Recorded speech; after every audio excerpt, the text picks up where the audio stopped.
For most of us, if we could just act on what we already know about health, finally change those 2 or 3 basic health habits we've been meaning to change, we'd experience a dramatic improvement in overall well being. But knowing what to do and actually doing it are two very different things. We need an approach that supports true personal health transformation. And this is why I launched a new membership based health service called Adapt 180 Health. As a member, you still get answers from licensed functional medicine practitioners and even custom nutrition plans from licensed nutritionists, but it doesn't stop there. You also get your own board certified health coach, an expert in lasting behavior change. Get the support to truly transform your life and unlock more health, joy, and resilience. Visit adapt180health.com. That's adapt180health.com to learn more and download our free ebook. Hey everybody, welcome to another episode of Revolution Health Radio. This week I'm excited to welcome Dr. Pedram Shojai as a guest. He's a doctor of Oriental Medicine, master herbalist and acupuncturist, and is the New York Times bestselling author of The Urban Monk and The Art of Stopping Time, and founder of well.org. He is an acclaimed Qigong master and Taoist abbot with a practical approach to modern living, using Eastern thinking and practices to help himself and others overcome the westernized challenges of everyday life and to wake up and live their lives fully. He's also a filmmaker, the producer of the movies Vitality, Origins, and Prosperity, along with the series Interconnected, Gateway to Health, and Exhausted. We're going to be talking about Pedram's new book, Focus, Bringing Time, Energy, and Money into Flow, which I think is particularly relevant in these pandemic times. And we explore topics like how to find the bright spots and silver linings in COVID and use it as an opportunity for reset, how to bring more focus, attention, and clarity to your life, and why you should consider adding your hobbies and passions to your to-do list. So without further ado, I bring you Pedram Shojai. Pedram, it's been a long time coming. I'm glad we could finally make this work out. Welcome to the show. Thank you, buddy. Here we are. So this is probably a really apropos time to talk about the topics you discuss in your new book, Focus, Bringing Time, Energy, and Money into Flow. Did you start a global pandemic so that it would be more timely for you to talk about this stuff? When there's blood on the streets, sell books, huh? No, I mean, in all seriousness, it's people are losing their minds, understandably, at this point, and a lot of us, stuck at home, kids running around trying to figure out how we can balance work and some semblance of self-care and focus and productivity, and those are always a challenge, I think, in the modern world, but they seem particularly challenging now. So, how do you approach this? What's your kind of overall framework for thinking about this stuff, especially now during COVID? Yeah, I mean, let's start with context. When you fall ill and you're in bed with a fever, it's probably the only time people get around to thinking about like how they got there. Yeah. And, on a cultural level, look, we got grounded, and it was an opportunity to become introspective. And it was also an opportunity to go absolutely bananas because, the circumstances at home, the work-life balance, all the things that, it's easy to look away from were right back in front of us. And one of the things that just became very stark, even before COVID, when I started writing this book, was that the attention economy is basically in full court press now, whether it's social media or traditional media or Netflix binge watching. There are so many places that are gaming for our attention that are outside of our lives, our priorities, our bodies, all the things that we say we want to do. Our time, these precious heartbeats that we've been gifted, who knows how many more we have left, is just, ticking into someone else's clock. They're going into someone else's vision of reality. And I got all these people complaining about, being completely flustered in this era. And it's like, wow, bring your focus back. And we could, look, the nature of attention in Chinese medicine, based on the word shen, or mind, also translated as spirit, it's really important to kind of understand the energy anatomy of this, if we're going to get metaphysical for a second, because it's said that the qi, or the energy, follows the shen. So if your Shen or your mind is scattered outside your body, focused on things that are less relevant to your future, your priorities, your world, um, guess where your energy is going, and guess where your reality is going. You are helping co-create chaos instead of the life that you feel like you should deserve. That's right. One of my Buddhist teachers, and my listeners have heard me say this over and over, so forgive me while I say it again. One of her favorite sayings, and now my favorite sayings, was the focus of your attention determines the quality of your experience. So Amen. just exactly what you said in different words. If our attention is fragmented in 100 different directions, then that's going to define the quality of our experience. And I had Tim Kendall on the show a few episodes back, and he's the CEO of Moment, which is the app that helps you kind of get your relationship with technology under control, prior to all that stuff being built into iOS and Android.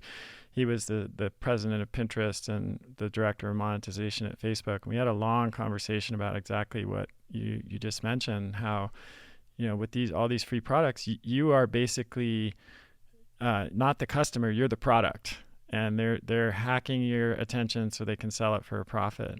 And I think it's so important to be aware of that in this day and age, because like you said, there's just so many competing demands on our attention, and they're backed by a lot of brain hackers who are exploiting vulnerabilities in our brains to get that attention. So what are some of your own hacks and your own kind of frameworks that you set up for not becoming a profit driver for some of these global corporations?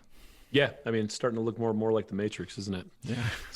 So the framework I've been teaching for decades now is something I started doing for myself. It just started working, and people around me started doing it. It's just spiraled from there. Is the metaphor of the life garden. If your life was a garden, you had room for 5 plants. What are they?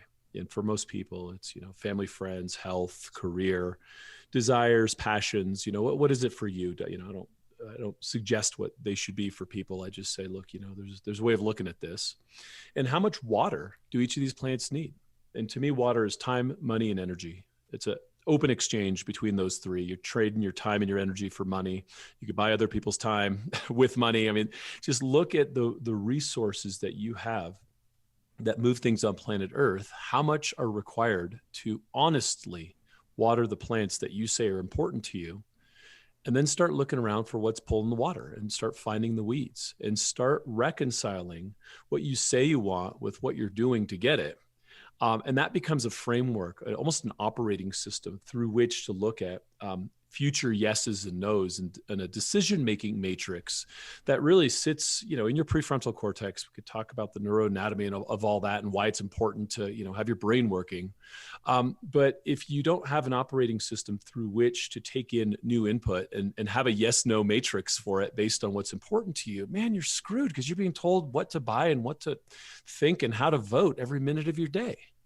Yeah. It's I think it's one of the most serious societal problems that we face right now, actually, right up there with all the others that are talked about, climate change and the, other social and political threats that we're dealing with, economic issues. But this is arguably more fundamental, because it sits at the foundation of how we will approach everything else, right? If we can't pay attention, we can't focus, we can't have conversations with people that we disagree with, we can't get clear on what our priorities are and what's important to us, then none of the rest of it will, we won't be able to show up in our life the way that we need to address those other problems.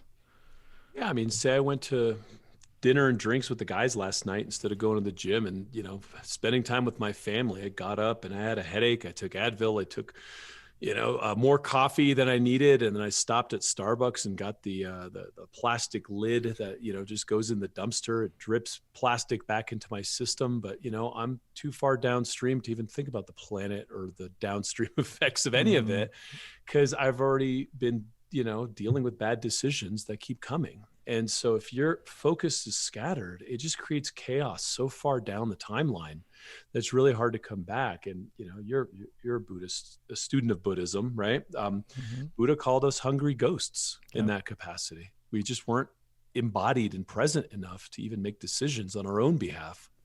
Yeah, let's talk a little more about that. That's one of the kind of foundational concepts in Buddhism, the hungry ghost. And you talk in your book about how important it is to really live life and show up and start living your life rather than living as a hungry ghost. So, what do you mean by that? Well, it all starts with a point of reference. If you're looking for a solution set to any of your life's problems outside of yourself, you're already, putting the cart before the horse. And so the nexus of control, the agency, the point of orientation through which this thing called consciousness needs to sit and then work in this three-dimensional reality has to come from the inside out. And, looking for some pill or some book or some podcast or some guru or doctor to fix all your problems is just insane. Yet we've been trained as children, been sold sugar cereal since we were young. And so we have fallen into this realm of looking for answers outside of ourselves. And it's the perfect, go back to the attention economy. It's the perfect situation to put someone in is you rattle them, you challenge their sense of safety and their sense of security and their survival genes to feel imbalanced, right? Let's just say you fundamentally throw someone off their perch, and then you start putting solutions in place to say, well, this will make you feel safe. This will make you more attractive. This will, get you what you want. And it's created a multi-billion-dollar industry that has us stumbling around trying to find the next thing that we're told is going to solve all of our problems. And it's never true. Yeah, absolutely. So, one of the major concepts from your book is the idea that a significant challenge like COVID can actually present an opportunity. And this is something I've talked and written a lot about as well, like the importance of finding bright spots and silver linings in the challenges that we face. So, how are you approaching this? Like thinking about COVID and how people can use this as an opportunity for a reset. Yeah. Look at the people who are getting sick. First off, some people just get unlucky, but we know that, if you're carrying more weight, you have, blood sugar issues, you have inflammatory cascades that are out of control, you're putting yourself in harm's way, right? You are more vulnerable to this outside attack.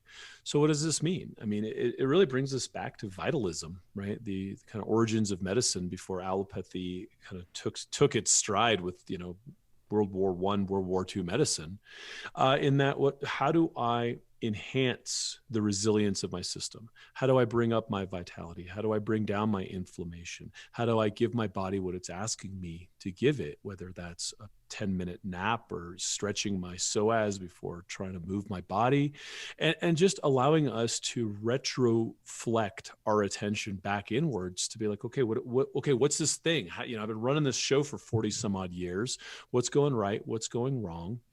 Now that the plane is on the ground, let's go check the fuselage. Let's go check the wings. Like, what do we need to do before we put this thing back up in the air? And if you don't take that opportunity right now, man, what an opportunity lost, right? This is, for me, work-life balance. I've written books about this stuff, and then, all my films and projects had me out of town 90 days a year. And my kid would look at me like, oh, there's that guy, and I'd get back after 2 weeks of travel. And I'd be like, Right. this ain't right. Right. So how do I adjust that now? And so it's just shifting the fundamental dynamics of your life. How hard is it to do Zoom meetings versus fly to a dumb thing for a couple days? And so I think there's a lot of opportunities for us to think about our carbon footprint, our personal burn rate in terms of energy out, our time away from family, our time, exercising and what that means to us. We all just got slammed down on the ground. And to me, when that happens, you think about your life and you think about what you could do better for the next round. Absolutely.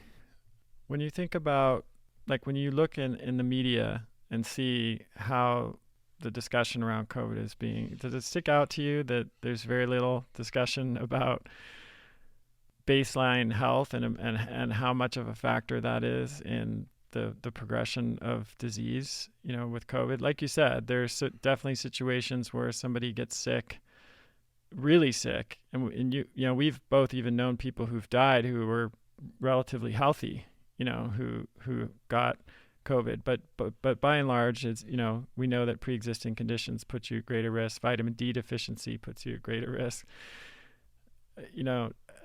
I'm sure you've noticed that that's not really a big point of discussion in the mainstream media.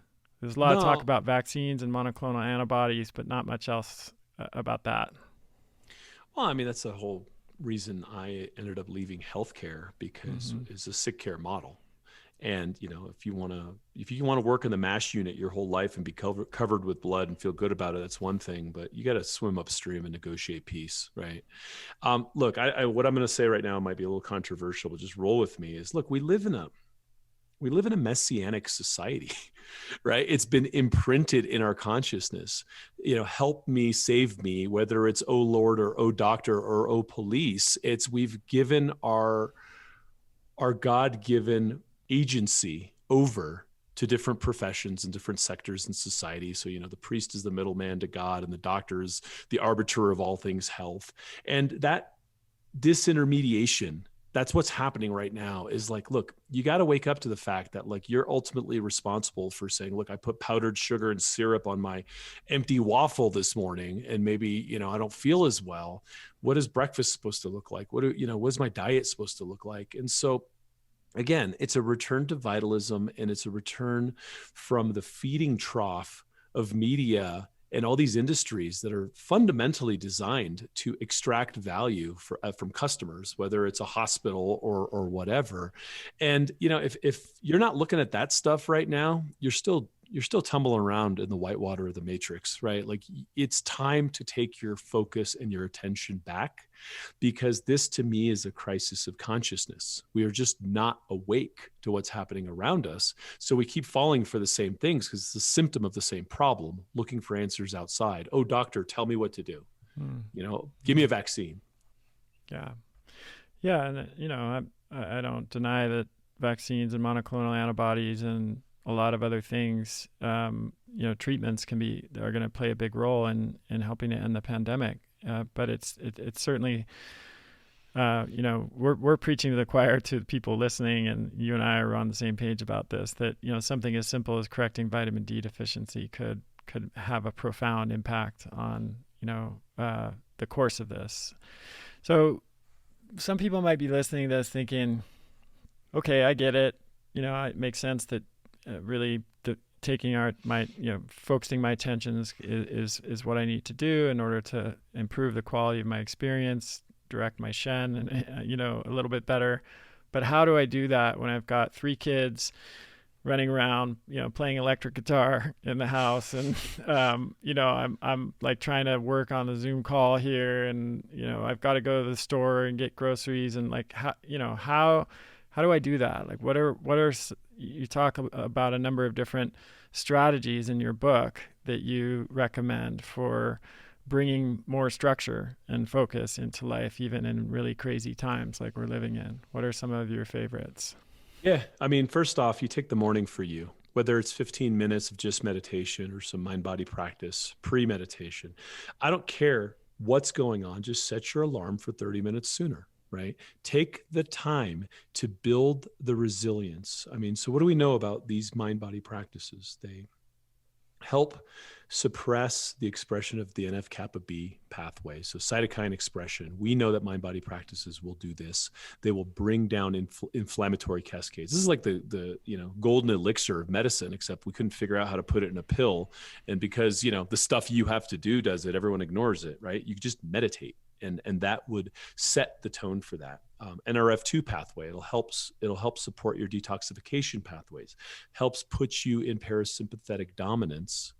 And what does that do? You're in rest and digest. Your immunity isn't on the fritz. So whatever the circumstance of your life is, to me, the answer is you have to incorporate fuse lengthening practices into your day, because the kid's going to play the air guitar. The chaos is going to happen. The sky's going to fall.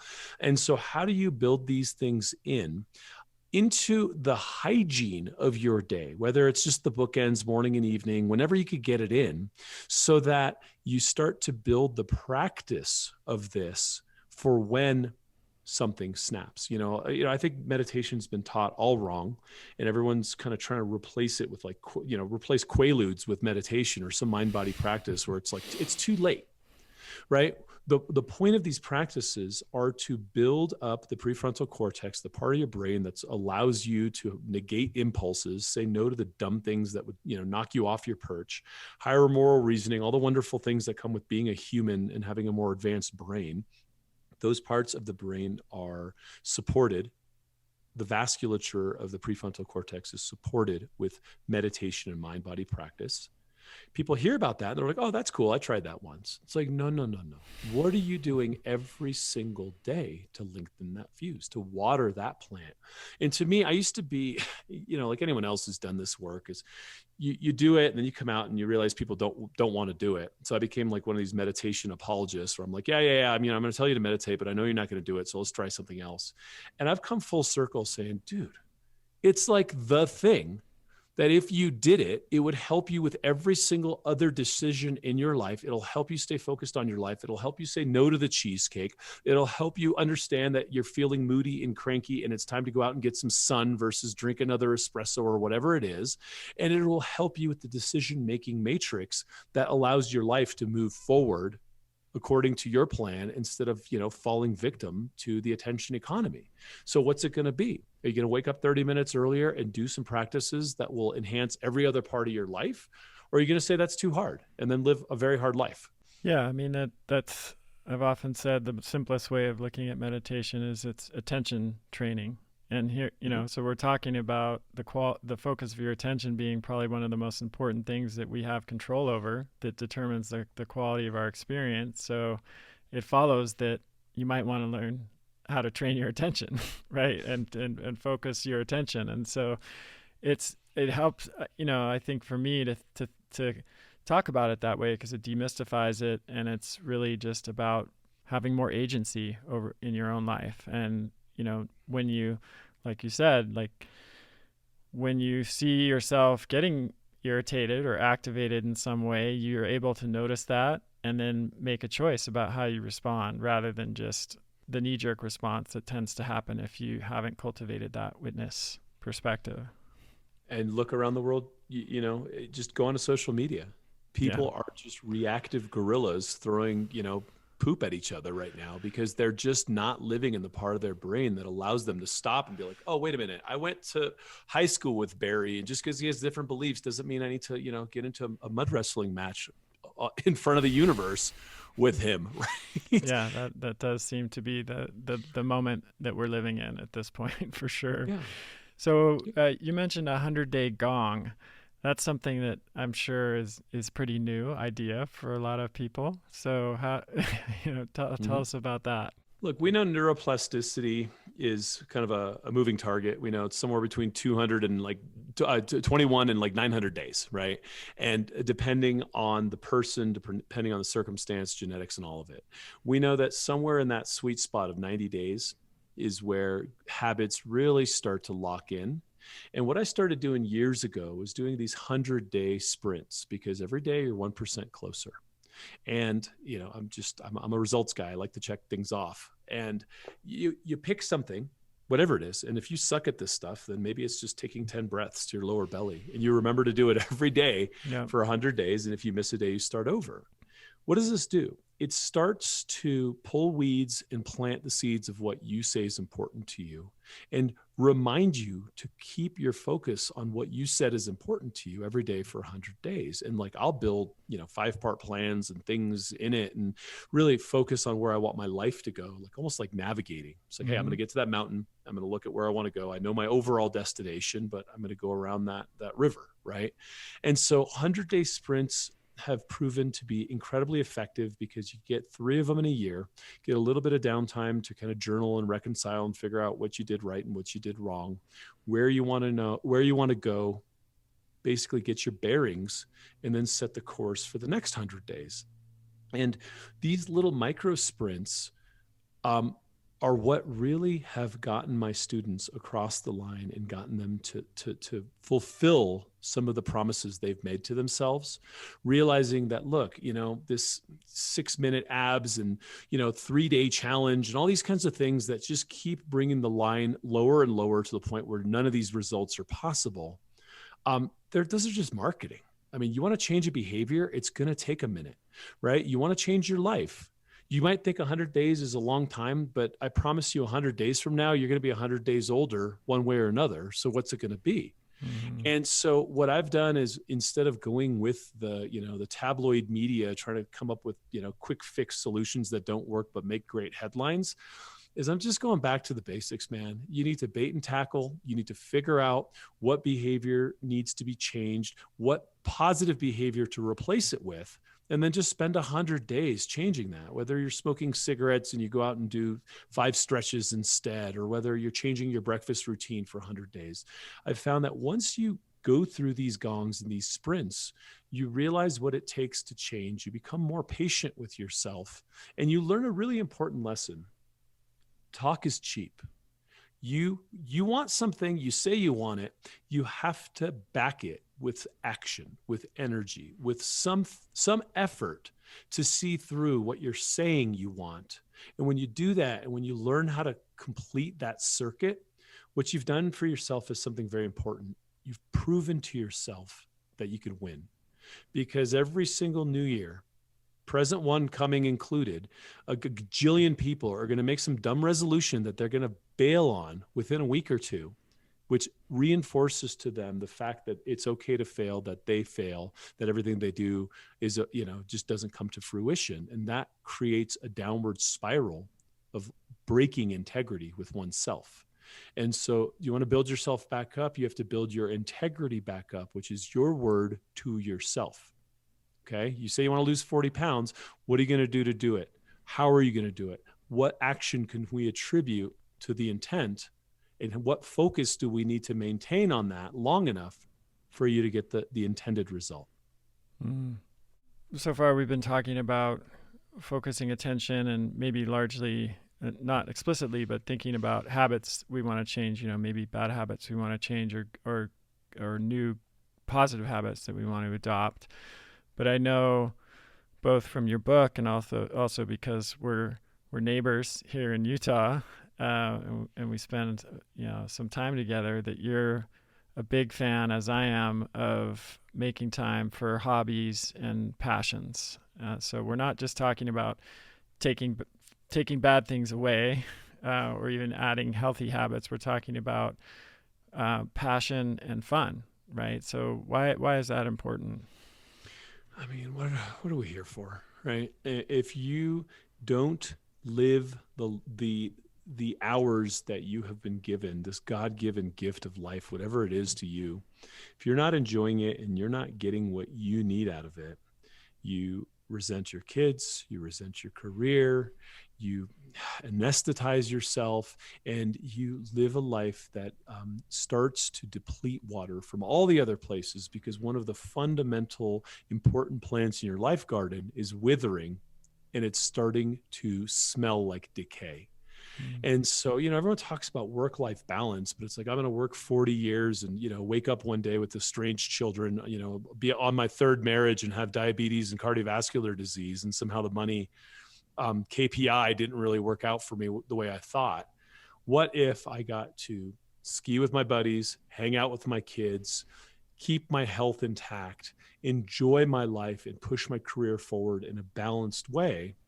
How can I do that without giving it lip service? How can I actually do that to have a fulfilling life today instead of the pipe dream of a better tomorrow? And I think that's also a false, broken promise that is part of this attention economy, media distortion of people delaying gratification in the form of living life because they're just going to like be wage slaves and, debtors to a system that keeps selling them crap they don't need. So that's also part of the hungry ghost equation. Like, you got to wake up, man. Like, I don't know if there's reincarnation. I don't know if there's life after this. So what am I going to do with this life? I mean, I'm not quite the hedonist, but I enjoy my skiing, right? Mm-hmm. I want to be with my friends and family, and I want to enjoy the days I have here. Yeah, absolutely. So some people might be listening to this again and saying, this sounds good. I mean, I recognize that that's the direction I want to go, but I feel exhausted or depleted, and I think a lot more people are in that boat in the last several months. I mean, I'm still treating patients, and we've got the training program, the doctors that I train and the health coaches we train. We hear this day in and day out that people are really overextended and fried. So how, what are some of the strategies that you focus on for reclaiming that energy and vitality if people are feeling less than vital and energetic to start with? Yeah. And to me, that's the first plant to get back online, because that's the power plant, right? That's where the energy comes from. That's where Everything else ATP stems from there, right? That's it. I mean, Yeah. energy is the currency of life, and in not in a non-metaphysical way. I mean, you just gotta, think about what this energy is. It's starlight from this thing called our sun that somehow plants turned into packets of storable energy that we consume or consume the animals that consume them, and that's the currency. It's like your life. It's what you run off. So, I tend to look at energy economics as a study, right? Where you look at someone's life almost like a company and say, okay, well, where are the profit centers? Where are we leaking? Where are the deficits, right? Is it the sleep? Is it the exercise? Is there toxicity? And you start really looking at all of the reasons people are exhausted. I mean, I just finished a 10-part documentary series called Exhausted, right? And Yeah. and there isn't one answer, right? There isn't one answer. Everyone's looking for the one answer. And look, for you, it might have been the lead paint in your house growing up in the Bay Area. For the other, it's the mold. For another, it's just really poor blood sugar management or insulin issues, you name it, right? I mean, functional medicine has a lot of ways to shake out those answers and start creeping back into the right area, where you're starting to net more energy in life. Look, to me, it's a simple equation. If your body burden and stress are more than the available energy, you just don't feel any vitality. There's just not that joie de vivre. You don't have the optimism, the enthusiasm to just run out and do stuff because you're dragging, right? You don't have the energy. So the question is, where's the energy being wasted? Is the energy not being used the way it should? Is it not available energy from food you're breaking down? Are you storing it as fat because you're in some sort of stress response? Are you burning the fat? Are you too toxic to burn the fat, because then your body keeps saying, hey, I need to store this somewhere safe? And so there's a lot of places a lot of rocks we look under in functional medicine, as your listeners obviously know. And to me, that if you don't have the energy to map out your life or look at tomorrow with any enthusiasm, you have to retroflect back and be like, what is happening with my body right now? What do I need to do to fix my sleep? What do I need to do to clear these toxins? My number one priority is to create better efficiency so that I have some more energy coming out of this process called life. And then once you get it, don't go blow it on poker night. Reinvest it into your life and keep reinvesting it until you have compounding interest coming out and you have more energy than you know what to do with. You're overflowing and you're a better neighbor and a better dad, right? But until then, don't squander any bit of energy that you get back out on anything other than your health until you've resolved those issues and your body is this lean, mean, energy producing machine again.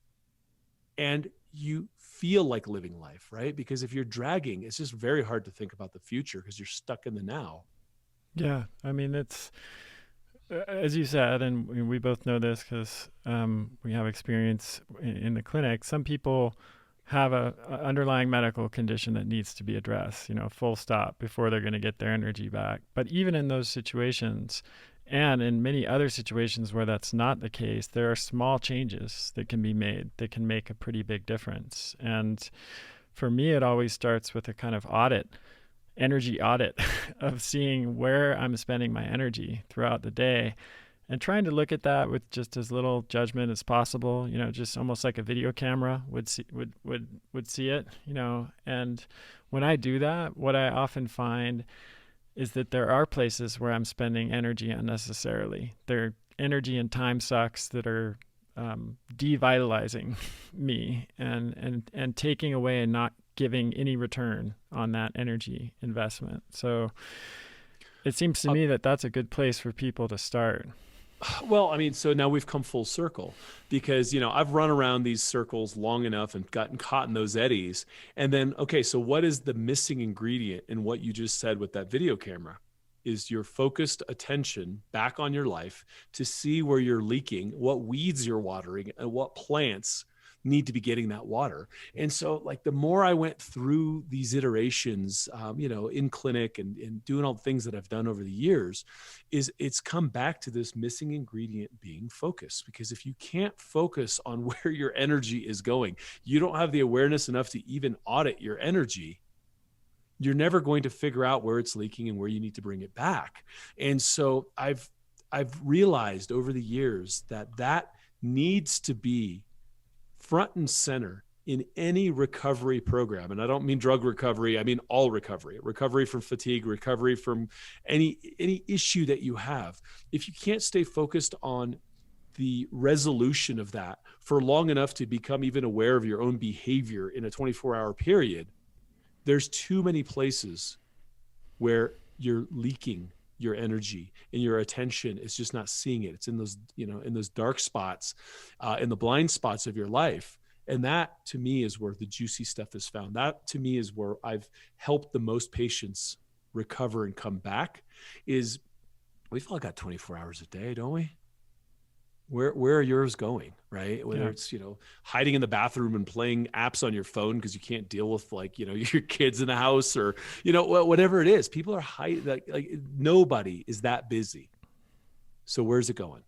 Yeah. And I to also come back to something we talked about earlier, I think social media and screen use is a really good place to start in terms of an energy audit, because I think most of us are spending more time there than we did, certainly 10 years ago, maybe even a year ago or 2 years ago. I know a lot of people, especially during the pandemic, whose screen hygiene just completely fell apart. They were doing pretty well before the pandemic, and then it felt like they had to be checking the news all the time, social media, etc. So it might not seem that just sitting and looking at a screen takes much energy, but what I know from my own personal experience and from working with a lot of people on this is like when we just went away and I did a 4-day digital detox, no screens at all. And I always feel so much better after that. And I realize how energy sucking the screens can really be. One of the things you'd asked me for, kind of tangible things for people to do. One of the things I want to challenge your listeners to do is take 21 days. Just 21 days. Let's not even do a 100-day gong, where every morning you wake up, set your alarm for 30 minutes earlier because that's just time. It's time found for you. Before you go to the bathroom, which is the first mindless thing that we biological creatures do when we stumble out of bed. That used to be. Now it's like you check your phone, then you go to the bathroom, or you check your phone in the bathroom. Before you go to the bathroom, take 10 minutes and meditate. And I could give you a specific meditation. But what I'm trying to do is hack into your day to allow for you to do something that brings your awareness squarely back into your body, anchors your consciousness on your breath and something real before the circumstantial world of Apple News or Instagram or wherever the hell it is that you're, into pulls you out. Maybe it's just your calendar or your emails and you're like, here's what the world is asking of me. He said this, she said that, drama. Before you could even boot up the operating system of your mind, the media is grabbing your attention and pulling you out of your body.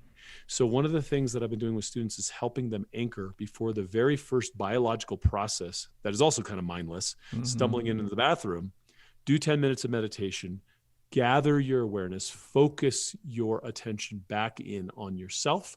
Then, I mean, like I do 40 minutes of Qigong and meditation in the morning before I urinate. And so what? People say, how do you do that? It's like, I'm waking up 30 minutes earlier. You just train your body. It's not a big deal. Yeah, I think that's a really helpful strategy or tactic that we teach also in the health coach training program is habit stacking, or, changing your environment, right? So you're going to be getting up in the morning and getting out of bed, put your meditation cushion right there where you're going to see it when you get out of bed, or, just design your environment so that you're never going to be able to forget that that's what you're supposed to be doing. That, and those seem like small things, but they can really make a difference when you're trying to solidify a new habit and build those neural pathways that you're talking about. Yeah. And listen, we have a hard time with the infinite, the formless. So if I say, hey, I'm going to do this every day for the rest of my life, that's a long time. Yeah. But if I say, hey, look, I'm just going to do this every day for a 21-day sprint, it's enough to say, you know what, that wasn't so bad. And I kind of feel like I was a better person because of it. Maybe I'll just keep going. And so then you start stacking habits in a way that don't feel so oppressive, because the rest of your life is a long time, hopefully. Yeah. Yeah. It's shrinking the change, right? It's a lot easier to commit to something small like that.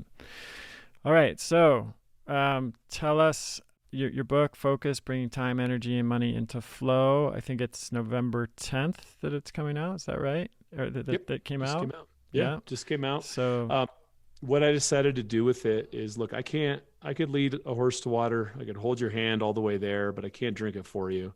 You got to have to do the practices. The practices will transform your life because they've been around for 6,000 years, and that's what they've demonstrated to do, right? But no one can do them for you. Don't buy into the narrative that, there's some magic silver bullet that will. But as you start to become more aware and focused, you start to become better and better at life. So what I did is I created a 21-day program that has a daily meditation and just kind of a daily lesson and things to think about that support my book readers. And it's free to anyone who gets the book. Just go to theurbanmonk.com, scroll down, you'll find where it has a thing for the book, and click there and it'll put in your information and it'll get you access to the free course. I'm doing everything I can to help people find their way out of this mess, but I cannot do it without you, the person listening to this podcast right now, being involved in your own life.